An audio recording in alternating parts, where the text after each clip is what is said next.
Les amis, première mondiale, c'est la première fois que vous allez me voir ne pas critiquer un transfert en Arabie Saoudite. Alors, je précise que j'ai jamais critiqué aussi les joueurs qui y allaient une fois qu'ils sont en fin de carrière. Je précise. Et pour ceux qui pensent que j'ai quelque chose contre l'Arabie Saoudite, absolument pas. Content qu'ils développent leur championnat, etc. C'est juste qu'un jeune joueur qui va en Arabie Saoudite, c'est la vie, c'est comme ça. C'est comme un jeune joueur qui va en MLS. Il n'y a pas la Ligue des Champions, il n'y a pas l'Europe. Et aujourd'hui, quand tu veux devenir un joueur de classe mondiale, il faut que tu performes en Europe. Ne venez pas me dire le contraire. Demain, le mec, il va avoir la plus belle carrière en Arabie Saoudite, gagner 100 fois le championnat, gagner la Ligue des Champions asiatiques. Ne venez pas me dire qu'il sera considéré comme une star mondiale du foot. Comme s'il avait fait les mêmes accomplissements en Europe. Donc déjà, ça, c'est pour répondre à tous les commentaires qui me critiquent quand je critique les transferts des jeunes joueurs en Arabie Saoudite.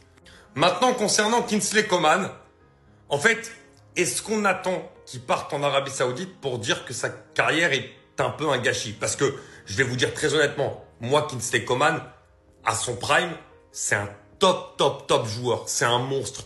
C'est un mec qui fait des différences fous sur le côté. Il est à un niveau extraordinaire. Mais finalement, est-ce qu'on a besoin d'attendre qu'il parte en Arabie Saoudite pour dire que, malheureusement, les blessures lui ont gâché sa carrière? Il a 29 ans. Est-ce que s'il était resté en Europe, ça n'aurait pas été la même chose? Moi, je pense que oui. Parce que Coman, là, malheureusement, voilà, là, il va avoir 29-30 ans. S'il a eu autant de blessures alors qu'il était plus jeune et que les organismes fonctionnent mieux à ce moment-là, à partir de la trentaine, moi, je pense que ce sera un peu plus compliqué. Donc, au final, qu'il continue en Europe à jouer 6 mois sur 12 ou qu'il aille en Arabie Saoudite gagner encore plus d'argent, autant qu'il aille le faire en Arabie Saoudite dans ces cas-là. Même si pour moi, ce sera toujours un regret parce que Kingsley Coman, je l'adorais. Pour moi, c'est vraiment un joueur qui m'a fait vibrer. Même s'il n'a pas été tout le temps à son prime, c'est quand même un mec qui aura eu une belle carrière. C'est pas non plus un énorme gâchis, mais c'est un petit gâchis parce qu'il aurait pu aller tellement haut au vu de son talent. Donc là, Serge Gnabry va continuer à taxer dans les caisses du club pour commander ses Deliveroo. Donc on le laisse partir Kingsley Coman à Al Nasser. Max Eber, c'est un sketch. Tout le monde se fait des sous sur les pigeons d'Arabie Saoudite. Même Liverpool a réussi à vendre ce terroriste de Darwin Nunez plus de 50 millions d'euros à Al-Hilal. Mais nous, non. En fait, on est des putes. Même pas 30 millions d'euros pour Kingsley Coman. En fait, j'arrive pas à comprendre. Mais en tout cas, ce qui est sûr, c'est qu'on vient de perdre une deuxième légende du Bayern en l'espace d'une seule année. 10 saisons passées au Bayern, 339 matchs, 72 buts, 62 assists. Non, franchement, c'est très très fort. Malgré qu'il ait été freiné par les blessures, ça reste un grand homme, mais pour moi, une légende du Bayern Munich. Cette image iconique, là où il a fait l'amour sans préliminaire au PSG en finale en 2020, qui vient nous offrir notre 6e Ligue des Champions après un superbe but en finale. Non, franchement, il a eu des moments marquants. C'est un joueur que j'aime énormément et je vous souhaite tout le bonheur du monde, même si pour moi, il aurait pu rester en Europe. Voilà, il aurait pu rester en Europe, même s'il partait du Bayern parce qu'il voulait découvrir d'autres horizons, mais il avait encore les jambes. Donc je trouve ça un peu dommage, mais je lui souhaite bonne continuation pour la suite. Maintenant, son départ entraîne forcément une recrue, parce que je supporterais pas de passer une année entière avec Serge Gnabry en titulaire. Je vais finir par mettre une balle dans la tête. Donc forcément, faut recruter quelqu'un. Que ce soit dans l'axe, à gauche, au milieu, je m'en fous. Un offensif, parce que peu importe les compositions, tant qu'il y aura pas Serge Gnabry dedans, elle sera bonne. Donc Woltema 2 qui peut être forcément un candidat potentiel, mais encore une fois, moi je trouve ça trop cher. Stuttgart, peut-être qu'ils pensent qu'ils vont vendre Messi Prime, mais 100 millions, faut pas abuser. Xavi Simons, ça pareil, ce Leskin, frérot, il vaut pas mieux que ça n'est. Ce mec-là tourne plus qu'une tasse P, on va se le dire, non, franchement. Voilà, tu vois, cette carte-là, elle le représente bien. Kunku, comme moi je l'ai déjà dit, il a les qualités pour, il a déjà prouvé qu'il était à l'aise en Bundesliga, donc ce serait très très fort à aller chercher. Mais au vu de son âge, ce serait peut-être moins intéressant qu'un Malik Fofana. Voilà, Malik Fofana, pour moi, c'est l'option préférentielle pour le Bayern Munich actuellement. Il est jeune, il a du talent. Franchement, comme j'ai dit, il faut rajeunir l'effectif parce que la moitié a déjà un pied à l'EHPAD. Donc franchement, Fofana, c'est le choix, pour moi, le meilleur choix pour le Bayern Munich actuellement. Là, vraiment, je comprends plus rien. Kingsley Coman, proche d'un départ vers Al Nasser. Al Nasser a ouvert les discussions pour signer Kingsley Coman. Les négociations avec le Bayern ont commencé. Coman est la priorité des Saoudiens pour évoluer en tant qu'ailier. Et le pire, c'est que le Bayern a déjà refusé une première offre d'Al Nasser de 22 millions. 22 millions pour Coman. Mais encore heureux qu'ils ont refusé. C'est quoi cette offre de merde là? Et moi, je vais être honnête avec vous les gars. Pour moi, Kingsley Coman, c'est entre 50 et 80 millions. Mais en toute honnêteté, j'espère que le transfert, il se fera pas. Parce que moi, je comprends pas. La Coupe du Monde des clubs qu'il fait, c'est un des meilleurs joueurs du Bayern. Là, les matchs de préparation, il a tué ça. Contre Tottenham, il a tué ça et met son but. Je préfère 1000 fois que ça soit Luis Diaz et Coman le remplaçant, ensuite Gnabry, plutôt que ça soit Luis Diaz et derrière Gnabry. Surtout qu'on est à 2 semaines de la fin du marché des transferts. Qu'hier, Max Eber, il a fait une déclaration sur Musiala, Ito et Davis. Il a dit qu'il devrait pas tarder à revenir et qu'on devrait patienter jusque-là, mais nous ne recruterons aucun joueur cette saison. Ce qui veut dire que notre mercato, il est d'ores et déjà fini, les gars. Donc non merci, ça sert à rien de vendre Coman. Je veux pas me retrouver avec Luis Diaz et Gnabry derrière. CR7 encore auteur d'un doublé hier et je pense que c'est grâce à Messi. Parce que les deux ils sont liés, j'ai l'impression quand il y en a un qui performe et qui marque des buts, l'autre il est obligé de faire pareil. J'ai l'impression on retrouve la rivalité quand ils étaient au Real et au Barça. Parce que regardez le mois de juillet de Messi, il a mis que des doublés, doublés, c'est simple, il a mis 10 buts en 6 matchs. Donc CR7 il voit ça, il est obligé de le répondre. Donc là en 3 matchs, il marque 6 buts, ça fait une moyenne d'un but toutes les 26 minutes. Les deux ils sont extraordinaires. En plus de ça, là on vient d'apprendre la signature de Coman. Est-ce que vous réalisez l'attaque de fou furieux qu'ils ont? Coman, CR7, Mané, rien que ce trio là, il est plus performant que 80% des trios d'attaque de tous les championnats d'Europe. Ça t'ajoute la signature de João Félix, Brozovic toujours au milieu de terrain, la charnière centrale, Simakan, Inigo Martinez qui vient d'arriver du Barça.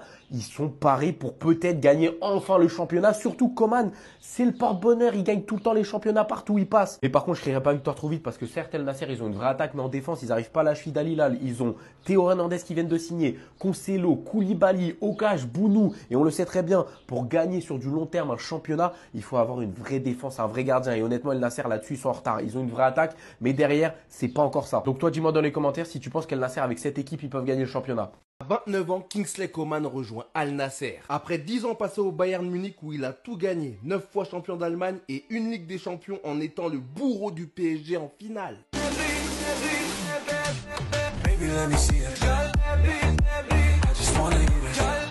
Pour vous dire, Coman et le Bayern, c'est 339 matchs pour 72 buts et 71 passes D. Il part donc en légende du club pour venir renforcer une équipe d'Al Nasser déjà impressionnante offensivement sur le papier. Avec des Cristiano Ronaldo, Sadio Mané et Joao Félix fraîchement arrivés, non, le quatuor offensif, il va être incroyable. Al Nasser enchaîne donc sur le mercato après avoir fait venir Joao Félix et gratuitement Inigo Martinez. Dans l'histoire, celui qui doit se frotter les mains, c'est Zak Nani, vu qu'il vient d'acquérir les droits de diffusion de la Saudi League. On souhaite le meilleur à Kingsley Coman dans sa nouvelle aventure exotique à Al Nasser. Ça devrait bien se passer quand on sait que l'entraîneur c'est Georges Jesus. Non, vraiment, on va suivre ça de près.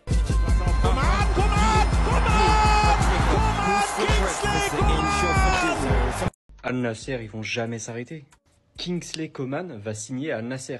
Là, faut s'arrêter sur les deux dernières recrues, Joao Félix, Kingsley Coman. Regardez cette attaque. Regardez ce quatuor. Les 4 qui sont là pourraient jouer encore des compétitions européennes. Ronaldo, petite nuance parce qu'il est plus vieux, mais il pourrait. Et qu'on s'arrête 5 minutes sur cette équipe, s'il vous plaît, regardez-moi ça. J'ai déjà évoqué l'attaque, mais regardez le milieu de terrain et surtout la défense. Inigo Martinez et Simakan. Les deux latéraux, on les connaît pas. Mais franchement, cette équipe-là, elle pourrait taper des équipes européennes. Et ça me fait chier parce que je suis pour Al Ittihad, mais cette équipe-là, elle va faire mal. Après, on sait, il suffit pas de mettre les meilleurs joueurs pour avoir la meilleure équipe. Et j'espère que ça sera comme ça d'ailleurs. Coman est proche d'un accord avec Al Nasser pour aller en Saudi Pro League et je risque de vous choquer, mais ma position est la suivante. Je suis étonné que ça arrive que maintenant. Alors oui, Kingsley Coman est absolument formidable en termes de joueur de football. Oui, il pourrait continuer longtemps à évoluer en Europe, mais il se trouve dans une situation où il semble promis à la Saudi Pro League depuis déjà pas mal de temps. Il y a de nombreuses rumeurs, été après été, sur un départ de Coman du Bayern Munich. Le problème de Coman, c'est que c'est un joueur qui a le niveau pour être titulaire dans bien des grands clubs européens, mais il est régulièrement blessé. C'est peut-être même pour ça que le Bayern Munich veut s'en séparer.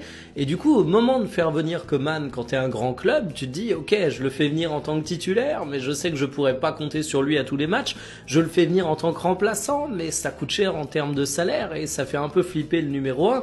Donc tu sais pas trop où le caser. C'est un joueur qui a de l'or dans les pieds, mais qui a une carrière qui est quand même relativement frustrante aujourd'hui, mais une carrière où il a tout gagné. Donc quand tu prends l'équation du joueur que tu sais pas trop où caser, d'un mec qui a absolument tout gagné, que ce soit avec l'équipe nationale, que ce soit avec les clubs, tu te dis qu'il a 29 ans, tu te dis qu'il a un gros salaire, bah évidemment il va prendre la direction de la Saudi Pro League. Al Nasser offrirait 30 millions d'euros au Bayern Munich, ce qui correspond à sa valeur marchande, et 20 millions d'euros par saison aux joueurs, ce qui lui fait évidemment un salaire qui est hors marché et qu'il n'aurait pas dans un club conventionnel.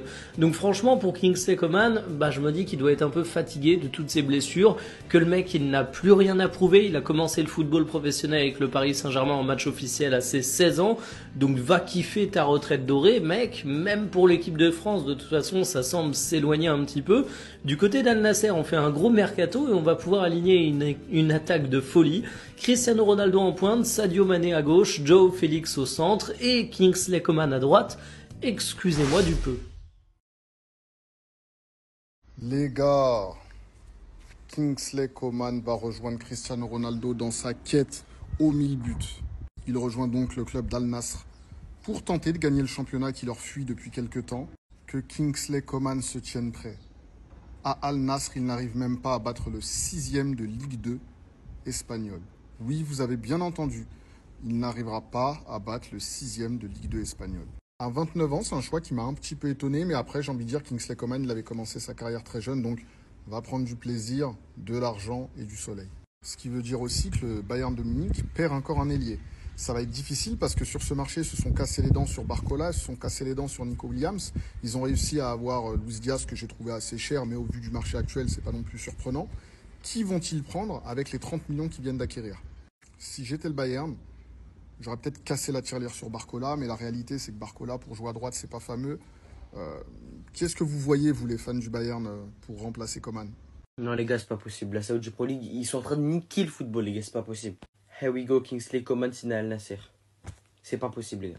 Encore un très bon joueur qui rejoint l'Arabie Saoudite. Kingsley Coman fera partie d'un trio d'attaque avec Félix, Mané et Ronaldo, ça fait 4 mais c'est pas grave. Alors certes, Zach Nani va reprendre les droits pour diffuser sur son YouTube et son Twitch, ça c'est un truc de fou. Franchement, GG à lui, c'est un truc de ouf. Mais c'est pas une raison pour partir là-bas. Les gars, Nunez, mais encore j'en loupe.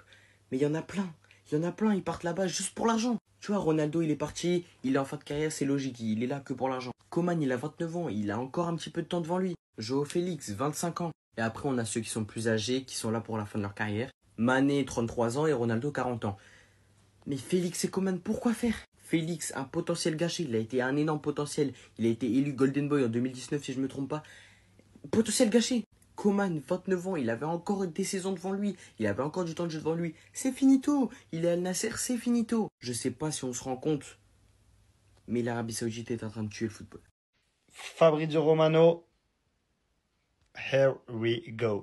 Oh là là là là, l'Arabie Saoudite, les gars, Al Nassr, c'est trop, c'est trop. Donc là, les gars, je sais pas si vous vous rendez compte, mais là, ils viennent de signer Kingsley Coman. Déjà que sur le papier, Al Nassr, franchement, on va pas se mentir, les gars, c'est impressionnant les joueurs qu'ils ont. Déjà même, est-ce que vous avez vu le but qu'ils ont mis là? C'était contre Almeria. L'action collective, même Ronaldo, il marque le but. Wesh, mon ref, ils ont une équipe, Al Nassr, c'est trop, ça va être les galactiques à ce niveau-là. Kingsley Coman qui les rejoint. Les gars, ils vont avoir une attaque, j'ai pas peur de le dire, mais digne d'une meilleure attaque du monde, les gars. En pointe, ils ont Ronaldo. De l'autre côté, il y a Félix. De l'autre côté, il y a Sadio Mané. Ok, peut-être Ronaldo, Sadio Mané, ils se fatiguent un peu, ils se font vieux. Mais ils sont toujours présents, les gars. Juste déjà, rendez-vous compte. Il va jouer par contre à la place de qui? Sadio Mané sur le côté. Ronaldo sera titulaire indiscutable. De l'autre côté, il y a Félix. Wesh, les gars, tous les joueurs, ils se barrent tous là-bas. Le salaire, ça fait tout. T'as vu, on va pas se mentir, les gars. Maintenant, le football, c'est plus comme avant. Tu vois que l'Arabie Saoudite, les gars, ils sont vraiment en train de tout arracher. Hein. Tout le monde se barre là-bas. L'Europe, déjà, je trouve que moi, le football, ça n'a même plus la même hype qu'avant. Mais si vraiment tout le monde va là-bas, les gars, je vous jure, d'ici quelques années, ça va plus être comme avant, les gars. Et ça y est, c'est officiel, un cadre de l'équipe de France s'engage avec Al Nassr. Vous l'avez compris, Kingsley Coman s'engage avec le club saoudien. Et voilà l'équipe cheatée que vous allez peut-être pouvoir voir. Regardez cette attaque. Coman, Cristiano Ronaldo, Mané, moi je demande à voir avec Joao Félix derrière, Brozovic en sentinelle, Inigo Martinez en défense centrale. Les gars, c'est une équipe pour gagner le championnat, c'est une équipe pour gagner la Ligue des champions asiatique, tout simplement. Les gars, un chiffre que vous devez absolument connaître sur Kingsley Coman, c'est le joueur français le plus titré de l'histoire après Karim Benzema. Il a pris 9 Bundesliga, 6 Super Coupes d'Allemagne, une Ligue des Champions en 2020, une Coupe du Monde des clubs, 2 Serie A, 2 championnats de Ligue 1, finaliste en 2022 de la Coupe du Monde, finaliste de l'Euro en 2016. Les gars, Kingsley Coman, c'est du lourd. Et pour moi, c'est tout simplement un des meilleurs attaquants en 1 contre 1. Il est capable de manger n'importe qui. En 1v1, c'est difficile de le prendre. La vitesse, la technique, la vista. Kingsley Coman, c'est du lourd. Donc, Al Nassr, ils ont fait une superbe recrue. Et je pense que ça va faire des étincelles en attaque. Affaire à suivre. Et les gars, n'oubliez pas, on s'abonne, on like, on commente. À plus tard. Les actus mercato du lundi 11 août. Al Nassr continue son mercato de folie. C'est parti. Et on commence avec un Here we go. Kingsley Coman va rejoindre Al Nasser en Arabie Saoudite. Transfert d'un peu moins de 30 millions d'euros. Le Français signera un contrat de 3 ans avec le club saoudien. Après Inigo Martinez, Al Nasser veut recruter Ferran Torres. Le club saoudien recherche un attaquant capable de remplacer Cristiano Ronaldo en tant que numéro 9 lors de certains matchs. Le Barça est ouvert à la vente du joueur. Abdoulaye Doucouré, 32 ans, va signer à Neom. Après Boabré, Zézé ou Milo, il sera le prochain joueur francophone à débarquer en Arabie Saoudite. Le Tchèque Adam Karabek va être prêté à l'OL par le Sparta Prague. Prêté la saison dernière à Hambourg, le gaucher de 22 ans arrive en doublure offensive, numéro 10 ou ailier droit intérieur. Les Gaules disposeront d'une option d'achat de 3,5 millions d'euros. Axel Witsel va signer librement pour 2 saisons à Girona. Le Belge a refusé de rejoindre l'Udinese pour rester en Liga. Here we go, Conny de Winter, le Belge va signer à l'AC Milan, montant du transfert 20 millions d'euros. Mathis Sablin refuse Wolverhampton, les Wolves envisageaient une offre de 25 millions d'euros jugée insuffisante par le FC Nantes. L'attaquant veut rester en Ligue 1 où le Paris FC reste très intéressé. Tottenham a ouvert les négociations avec Manchester City pour Savigno. Le Brésilien donnera son feu vert aux Spurs si un accord est trouvé entre les deux clubs. Sunderland continue son mercato de folie. Omar Alderete, here we go, montant du transfert 11 millions d'euros. Corentin Tolisso va rester à l'OL et sera le capitaine cette saison. Rasmus Højlund est ouvert à l'idée de rejoindre l'AC Milan. Chelsea est aussi intéressé par la signature de Gianluigi Donnarumma. Gianluigi Donnarumma ne quittera le PSG qu'en cas de projet attractif. Il n'exclut pas de rester au club cette saison. Et pour finir, on termine avec Edon Zegrova qui va réintégrer le groupe pro du LOSC à partir de lundi. Le club semble prêt à le perdre sans la moindre contrepartie l'été prochain car il sera libre.